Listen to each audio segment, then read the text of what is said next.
Okay, I'm going to talk about basically I think there's two different types of jobs out there for the most part. You could divide it up into more, but for me it's two. You are either making the rules or you are taking the rules. You are living by someone else's rules.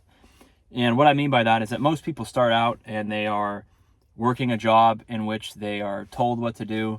They can't necessarily control their pay. They are told specifically what time they have to show up at, and there's a set of responsibilities or things that they have to do. And some of the jobs might be incredibly repetitive, even where you're just doing the same thing over and over again. For me, it was, probably most teenagers, when you get your first job, you're just, for me, it was working at the mall. But my brother worked at a grocery store, and jobs like that, you're a cashier, you're folding clothes, you're opening doors, literally for customers to go try on clothes or whatever. And I didn't get a raise at all in 4 years. It was just a part-time thing. You got paid a very low hourly wage, and I didn't even know any better because I was 16 years old. So if you're on that type of job, obviously that's not very good. And you realize that it's very bad as time goes on, because you start to realize, well, there's things you have to pay for, and this job just isn't going to necessarily get me there. Even if I put full-time 40 hours a week into this thing, there's just not enough money coming out of it.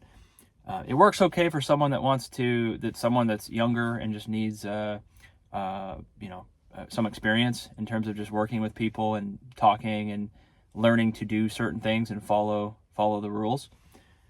But if you continue to work that type of job as you get older, you're constantly gonna not have enough resources, right? It's people that are low salary. Maybe they work at like an auto parts store, or they work at a grocery store, or they're doing like a call center job or something where you're just getting paid an hourly rate. The bad thing about that is that you have to show up every day, and your pay is guaranteed. So you're not really going to make more pay. Of course, you could open yourself up to more advancement and more, like taking on a promotion if you want to do that. But a lot of times, if you're in the wrong system, like if you work at a call center or sometimes even at a grocery store, I know the store managers typically can make good money, but a lot of those guys are working 70 hours a week, and per hour, maybe they're not making actually a lot of money, and there's only one store manager. But I see people that have worked at a grocery store for 25 years, or a similar retail type job where they're just like not even really a store manager of just a small retail store. And the problem with that is that you reach a ceiling very fast. So all of your time is spent working at a store, and you're there 40 or 50 hours a week, and you're just barely scraping by. Like, these people don't, most of them, at least the ones that I know, they can't afford a house. Maybe they have a kid or two, maybe, but their living situation isn't great. They don't have a new car. They don't seem very happy. A lot of them kind of smoke cigarettes that used to work at the mall. And that was my experience, at least when I was there 15 years ago, when I was a really young person working at the mall and seeing these people. And I kind of was like, geez, you don't want to end up like these people. And some of them are older. They were working it as like a part-time job, and it's not like it was incredibly challenging, but you would show up for 4 or 5 hours, maybe, if you were just doing a part-time shift, and you'd only make $30 or $40, because you're getting paid $8 an hour back then.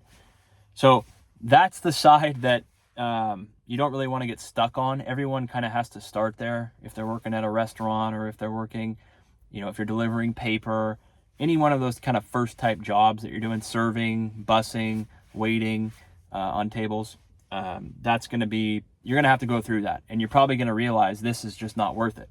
Like, physically, it's demanding work because you have to stand on your feet, or you have to deal with people all the time. And the amount of money that you're getting for your effort is just not going to cut it. It's okay to have some spending money when you're younger, but if you have to actually create your own situation, you can't work a restaurant job, most likely. You can't work at the mall. You're not going to really probably be able to be like a cashier at a grocery store unless you have like a unique living situation, because they just don't pay enough. Maybe they do in some areas where the housing is very inexpensive, but $20 an hour, at least now, $25 an hour, it's just not really going to do much. So that's the first side of the equation. The other side is when you kind of have to figure stuff out. Some people, they go to school, they're not doing a job right out of college. They're going to figure out, they want to get additional skills so that they can demand a higher paying job, or have different skills so that they can do different things within the economy. So, people that are working in technology, or that are salespeople, or that are producing results, they can sometimes, and usually, participate in the results that they're producing. So you'll get paid more, or maybe you'll get a higher salary because you're managing customer relationships, or you're dealing with customers, and you're directly responsible with the money, and in terms of bringing on new business, or in managing relationships with clients. That is much more important than someone that's more replaceable, that's just maybe a clerk, or someone that's like in collections. There's people that just call people and say, hey, you haven't paid us. Have you guys got the bill? Are you guys going to pay us? Can we get you on a payment plan? Pretty much anyone that can speak English can do that job, and they just have to show up. So there's not a lot of skill involved in that. There is some people that would maybe do it better than other people, but you didn't go to school, probably, if you're doing that job. You don't really need to have an advanced understanding of math or statistics or decision making. You just need to be able to speak English and call people. So there's people that will do that, but you have to go into a field where there's actually money to be made, or there's things that you can do to where you're going to participate in the result. And that's the biggest problem, is that I see a lot of people that I would say work pretty hard, and they're just in the wrong system. They do not participate in the results. If they bring on like a big customer, or they're helping a big customer, they just don't get anything of that, right? They're viewed as highly replaceable, even though they might not be, right? But they just don't participate in what they're actually contributing to. So they're managing the customer relationship. They are being a valuable resource to the people that are actually using the product or the service, and they're customer facing, or they're providing a lot of internal value to the company because they know things about how the systems work. And if they were to leave, someone would have to figure all that stuff out, and the company would be kind of in a shuffle to try to figure all that stuff out.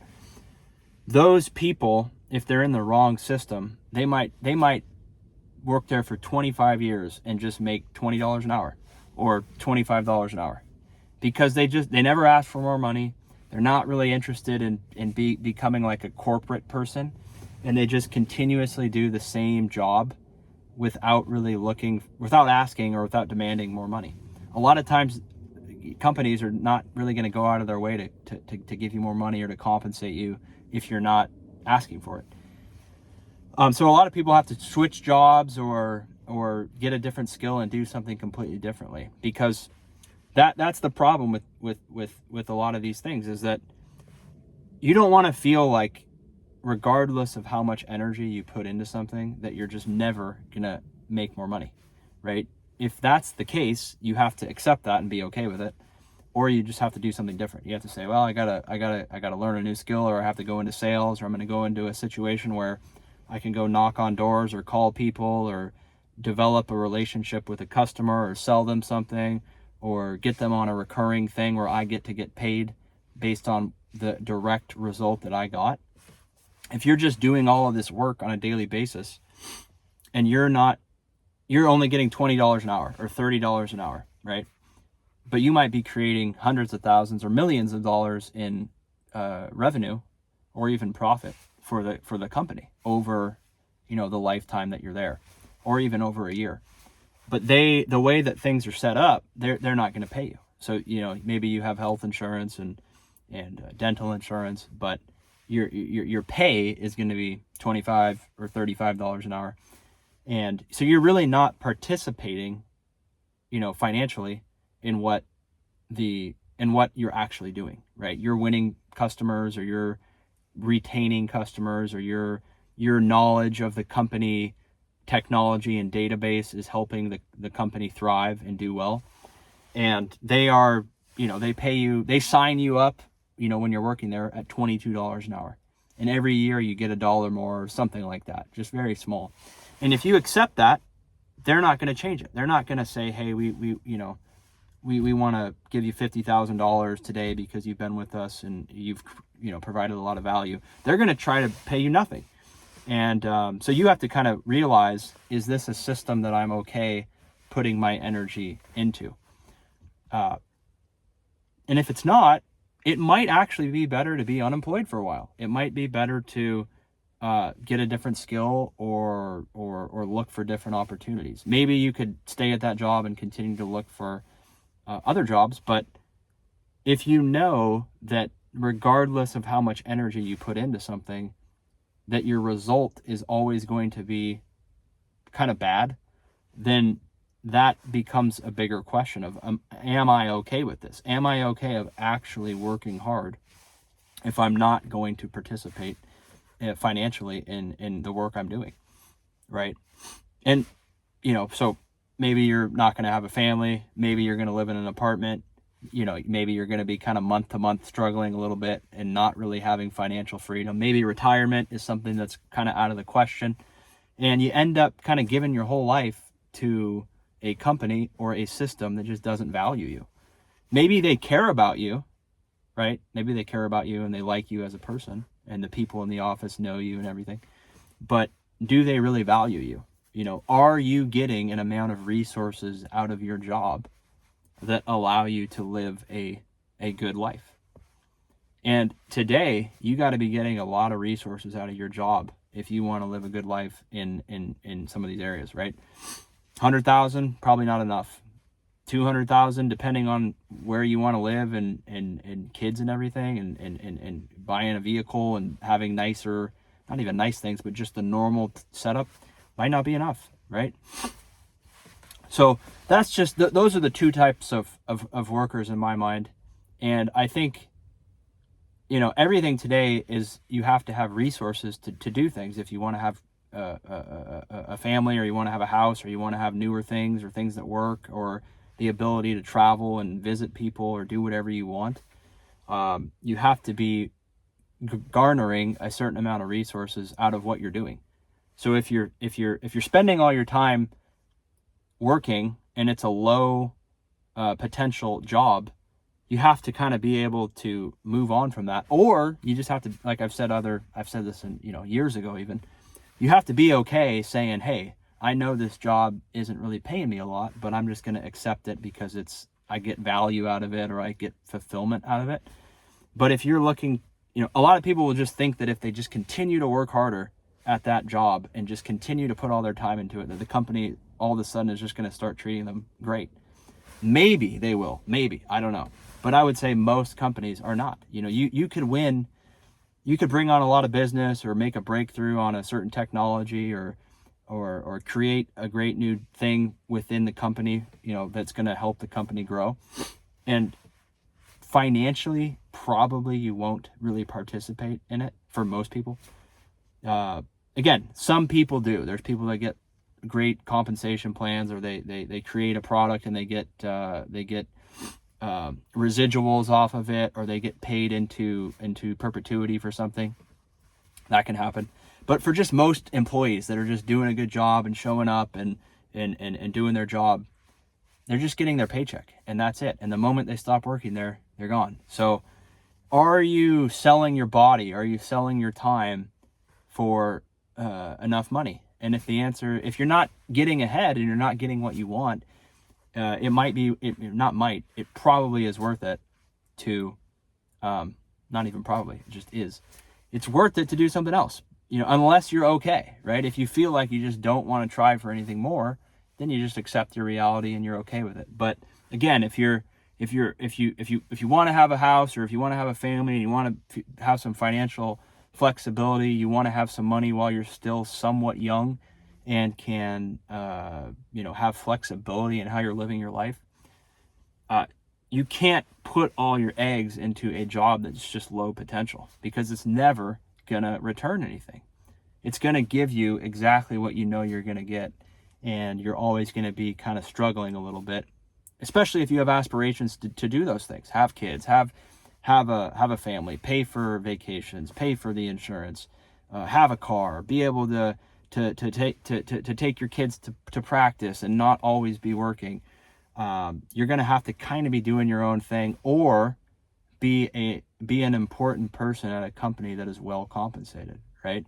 No one wants to work 50, 60 hours, basically dedicating their whole life to a job or a thing, when they're not getting enough money to do anything beyond that, right? They're getting enough money to pay their rent, or to just barely scrape by. They're not really saving a lot of money for the future, and they're sacrificing all their time today, and their body, and in many cases their health. Their health goes downhill because all of their time is spent working. They're not sleeping very good. They're not eating very good. And so, I think a lot of people would sacrifice a little bit of their health if they got paid. But you got to look at it, man. If you're not getting paid to sacrifice your health and your time and your body, you just can't do it. You're going to die younger. You're going to not have the time when you're older, and you're not going to have the money if you're doing a job that doesn't compensate you, for your time. So those are the two different things. You guys can let me know what you think. It's everyone starts out doing something that's probably not good, and that is labor intensive, and that pays really bad. And hopefully at some point in your life you get to the position where you are at least happy with what you're doing, but where you have a little bit more flexibility, and financially you're able to get ahead and kind of make the rules yourself. So you guys let me know what you think. Subscribe. See you on the next one. Take care.